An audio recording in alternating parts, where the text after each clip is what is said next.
வணக்கம். பரபரப்பு மீடியா செய்திகளுக்காக நான் நிரோஷன். இந்த ஆண்டு மே மாதம் இந்தியா நடத்திய ஆபரேஷன் சிந்தூர் முதல் இந்திய விமானப்படை IAF பிரபலம் அடைந்துள்ளது. இந்திய கடற்படைக்கு எந்த கிரெடிட்டும் கிடையாது. இருப்பினும் அமைதியாக நிழலில் இந்திய கடற்படை மத்திய திரைக்கடலில் இருந்து இந்தோ பசிபிக் வரையான அதன் பலமான கரங்களை விரிவுபடுத்தி வருகின்றது. இந்த செயல்பாடு பாகிஸ்தானை மட்டுமல்ல, துருக்கி முதல் சீனா வரை பல நாடுகளையும் எரிச்சலூட்டுகிறது. 1947ஆம் ஆண்டு இந்தியா சுதந்திரம் பெற்றதிலிருந்து இந்தியா சீனா மற்றும் பாகிஸ்தானுடன் 5 நில அடிப்படையிலான நீண்ட போர்களை நடத்தியுள்ளது. 1948ஆம் ஆண்டு தொடங்கி 1962, 1965, 1971, 1999 ஆண்டுகளில் அந்த போர்கள் நடந்தன. இருப்பினும் இந்திய கடற்படை அவற்றில் ஒன்றில் மட்டுமே ஆக்டிவாக செயற்பட்டது. அது 1971ஆம் ஆண்டு. அதனால் இந்தியாவில் கூட இந்திய கடற்படை பற்றிய ஊடகங்கள் அதிகம் கவர் பண்ணுவதில்லை. வடக்கு மற்றும் வடமேற்கில் பாகிஸ்தான் மற்றும் சீனாவுடன் சர்ச்சைக்குரிய எல்லைகள் இருப்பதனால் இந்தியா உலகின் மிக நீளமான கடற்கரைகளில் ஒன்றை வைத்திருக்கிறது. இது கிட்டத்தட்ட 11,098 கிலோமீட்டர் நீளமானது என்பதை இந்தியர்களை பொதுவாக மறந்து விடுகின்றார்கள். இருப்பினும் இந்திய கடற்படையின் பங்கு ஆயிரக்கணக்கான மைல்கள் நீளமுள்ள இந்த கடற்கரையை பாதுகாப்பதில் மட்டும் நின்றுவிடவில்லை. செங்கடல் முதல் மலாக்கா நீரிணை வரை இந்திய பெருங்கடல் பிராந்தியம் என்று அழைக்கப்படும் IORல் இந்தியா தன்னை ஒரு நிகர பாதுகாப்பு வழங்குனராக பார்க்கின்றது. உண்மையில் சமீபத்தில் இந்திய கடற்படை IORஐ தாண்டி மத்திய தரைக்கடல், இந்தோ பசிபிக் மற்றும் ஆர்டிக் பெருங்கடல் வரை தனது எல்லையை விரிவுபடுத்தி உள்ளது. கூட்டு கடற்படை பயிற்சிகள், இலவச பாதை பயிற்சிகள் மற்றும் ஆய்வு பணிகள் இங்கு தொலைதூர நீர்த்தளங்களுக்கு நடத்துகின்றது. இந்த செயற்பாட்டில் இந்திய கடற்படை IN பல நாடுகளில் பதட்டம் மற்றும் பாதுகாப்பின்மையை தூண்டுகின்றது. அந்த நாடுகளுக்கு INன் அதிகரிக்கும் எல்லையை ஏற்றுக்கொள்ள கடினமாக உள்ளது. IAF என்றால் இந்தியன் ஏர்போர்ஸ் என்று இந்தியாவில் அனைவரும் சொல்லிவிடுவார்கள். IN என்று கூறினால் இந்தியாவா என்று கேட்பார்களே தவிர IN என்பது இந்தியன் நேவி என்று அடையாளம் காண்பவர்கள் இந்தியாவிலேயே குறைவு. ஆனால் INன் தனது ஆட்டத்தை அட்டகாசமாக நடத்துகின்றது. சீன ஆய்வாளர்களின் கூற்றுப்படி இந்தியா, தென்கொரியா மற்றும் ஆஸ்திரேலியா இடையே வளர்ந்து வரும் பாதுகாப்பு ஒத்துழைப்பை இந்தோ பசிபிக்கில் சீனாவை கட்டுப்படுத்துவதற்கான ஒரு தந்திரோபாய முயற்சியாக பெய்ஜிங் கருத வாய்ப்பு உள்ளது.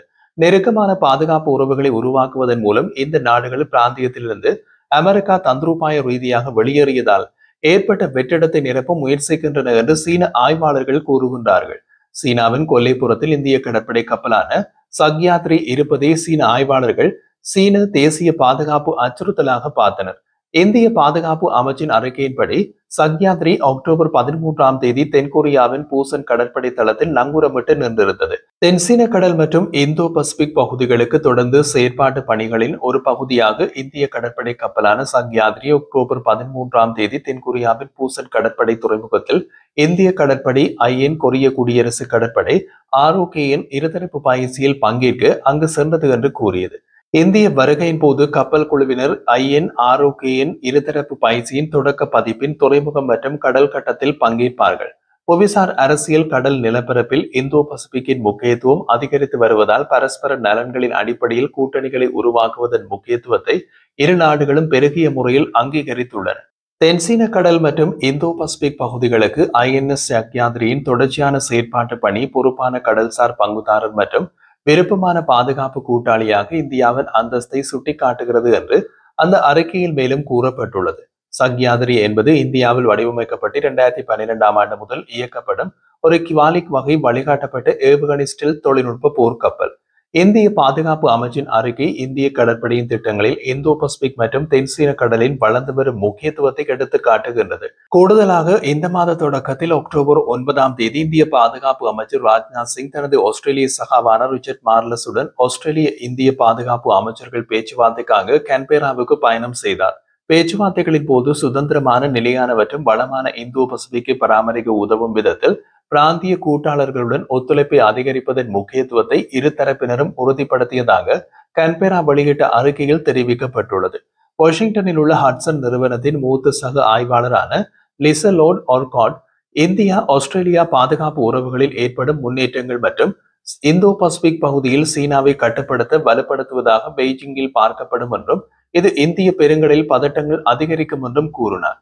அந்த பகுதிகள் மேலும் போட்டித்தன்மை அடையக்கூடும் என்றும் அவர் மேலும் கூறினார். நீர்மூழ்கி கப்பல் மீட்பு மற்றும் தளவாட ஆதரவு ஒப்பந்தங்கள் இந்திய பெருங்கடலில் செயற்பாடுகளை தக்க வைத்துக் கொள்வதற்கான இந்தியாவின் திறனை பலப்படுத்துகின்றன.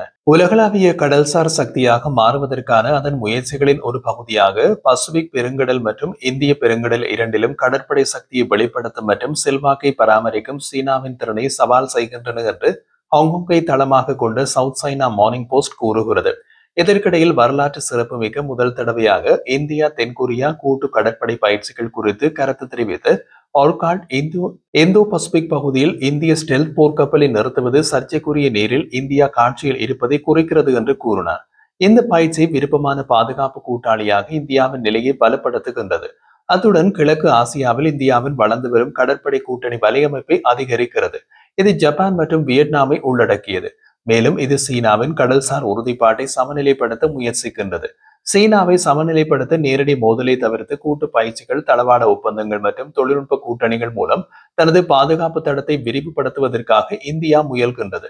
அமெரிக்காவின் தலைமையிலான மற்றும் பிராந்திய நாடுகளின் ஆதரவுடன் பெரிய அளவிலான சுற்றி வளைப்பு உக்தியின் ஒரு பகுதியாக இந்தியாவின் நகர்வுகளை சீனா பார்க்கின்றது. இது இந்திய கடற்படையால் ஓசைப்படாமல் செய்யப்படுகிறது. சீன ஆய்வாளர்களின் இந்த எச்சரிக்கைகள் கடந்த மாதம் கிரீஸுடன் கூட்டு கடற்படை பயிற்சிகளில் பங்கேற்க மத்திய தரை கடல் வழியாக ஒரு இந்திய போர்க்கப்பல் பயணித்த போது துருக்கி ஊடகங்கள் வெளிப்படுத்திய அதே உணர்வுகளை எதிரொலிக்கின்றன. ஆகஸ்ட் மாதத்தில் இந்திய கடற்படை போர்க்கப்பல்கள் சர்ச்சைக்குரிய தென்சீன கடலில் பிலிப்பீன்ஸ் கடற்படையுடன் இருதரப்பு பயிற்சிகளை நடத்தின. பெய்ஜிங் இந்தியாவை தலையிட உரிமையில்லாத மூன்றாம் தரப்பு என்று கூறி இந்திய கடற்படை பிரச்சனையை ஏற்படுத்துவதாக குற்றம் சாட்டியது. சீன வெளியுறவு அமைச்சின் செய்தி தொடர்பாளர் குவா ஜியாகுன் பிரதேசம் மற்றும் கடல்சார் உரிமைகள் மற்றும் நலன்கள் தொடர்பான பிரச்சனைகள் நேரடியாக சம்பந்தப்பட்ட நாடுகள் பேச்சுவார்த்தைகள் மூலம் ஆலோசனை மூலம் தீர்க்க வேண்டும் என்று கூறினார். அதன் அர்த்தம் இந்தியா தமது பிரதேசத்திற்கு வெளியே வந்து பலத்தை காட்டுகிறது என்கிறார்.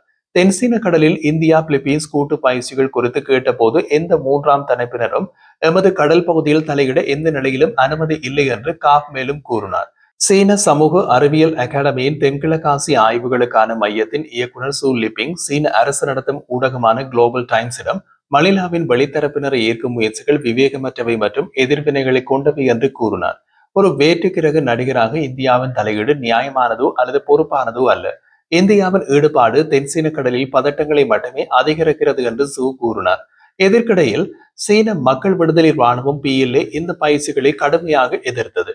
போர் பயிற்சிகளை ஒரு பதட்டத்திற்கு வழிவகுக்கும் நடவடிக்கை என்று கூறியதுடன் தென்சீன கடலில் பல பிரச்சனைகளை தூண்டுவதற்காக வெளிப்புற படைகளை, அதாவது இந்திய கடற்படையை தென்சீன கடலுக்கு கொண்டு வந்ததற்காக பிலிப்பீன்ஸை கண்டித்தது.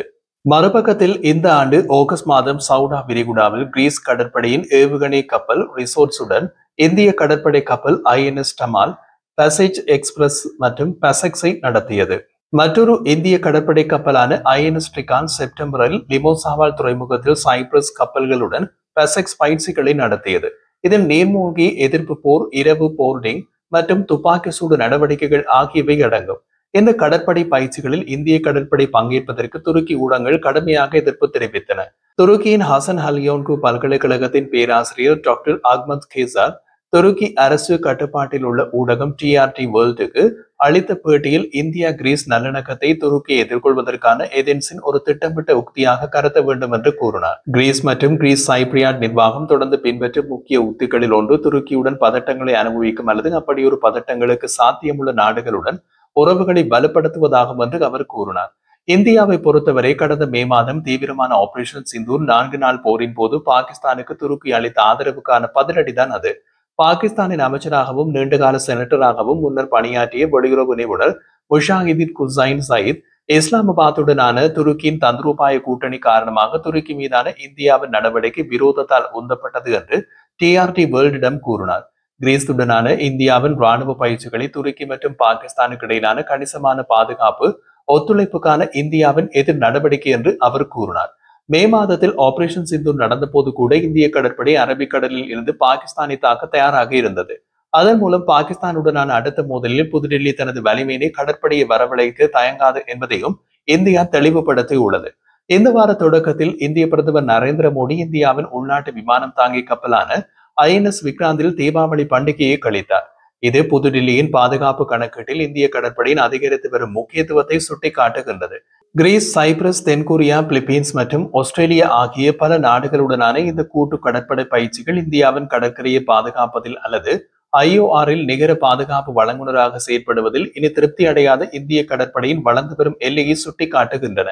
இந்திய கடற்படை ஒரு நீல நீர் கடற்படையாக இருக்க விரும்புவதாகவும் அதன் நோக்கங்களை அடைய சில இறகுகளை மேலும் விரிக்க தயாராக இருப்பதாகவும் தெளிவுபடுத்தியுள்ளது. ஆனால் இந்திய ஊடகங்களிலேயே முக்கியத்துவம் கொடுக்கப்படாத ஒரு அமைப்பாக இந்திய கடற்படை உள்ளது.